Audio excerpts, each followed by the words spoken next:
সন্দেশখালীতে সেখানে ফের সরকারি ত্রাণ উদ্ধার হয়েছে। তৃণমূল নেতাদের বাড়িতে মিলল ত্রাণ, আইসিডিএস এর সামগ্রীও। তৃণমূল অঞ্চল সভাপতি 50 সদস্যের বাড়ি থেকে ত্রাণ ত্রিপল শাড়ি উদ্ধার করে এলাকার লোকজন। আপনাদেরকে সেই ছবি আমরা দেখাচ্ছি।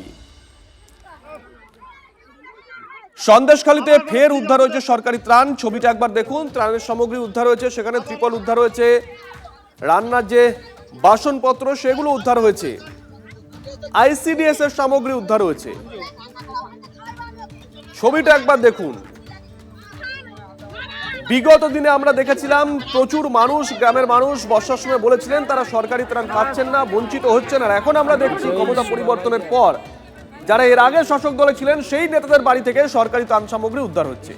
এক্ষেত্রে ঠিক কি ঘটেছে ডিটেল নেব নূর আলমের কাছ থেকে। নূর, এখন শুভজিৎ, সন্দেশখালীর বিভিন্ন এলাকা থেকে তৃণমূল কংগ্রেসের নেতাদের বাড়ি থেকে উদ্ধার হচ্ছে বিপুল পরিমাণে ত্রাণ সামগ্রী। সন্দেশখালীর বেড়মজুদ 2 নম্বর ও 1 নম্বর এলাকার ঘটনা। এখানকার তৃণমূলের অঞ্চল সভাপতি শক্তি রাউত, তৃণমূলের গ্রাম পঞ্চায়েতের মেম্বার পম্পা মন্ডলতার স্বামী নিখিল রঞ্জন পাত্র সহ একাধিক তৃণমূল নেতা নেত্রীর বাড়ি থেকে প্রচুর পরিমাণে ত্রাণ সামগ্রী এবং আইসিডিএস এর সামগ্রী উদ্ধার করেছে পুলিশ। একেবারে এলাকায় ব্যাপক উত্তেজনা তৈরি হয়, ঘটনাস্থলে পৌঁছায় সন্দেশখালী থানার পুলিশ। তারপর কিন্তু এই সমস্ত তৃণমূল নেতাদের বাড়ি থেকে সরকারি ত্রাণ সামগ্রী, আইসিডিএস এর সামগ্রী উদ্ধার হচ্ছে। কিন্তু প্রশ্ন উঠছে বারবার যে এই সমস্ত ত্রাণ সামগ্রী শাসক দল, প্রাক্তন শাসক দল তৃণমূল কংগ্রেসের নেতা নেত্রীরা সাধারণ মানুষকে বঞ্চিত করে নিজেদের বাড়িতে মজুত করে রেখেছিলেন। এই নিয়ে প্রশ্ন তুলেছেন কিন্তু সন্দেশখালী আন্দোলনের প্রতিবাদী তথা বিজেপি নেত্রী মাম্পি দাস। তিনি কিন্তু কার্যত প্রাক্তন শাসক দল তৃণমূল কংগ্রেসকে তিনি কিন্তু একেবারে একযোগে আক্রমণ করেছেন।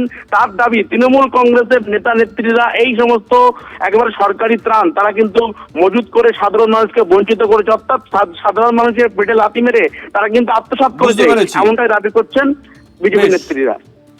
ধন্যবাদ।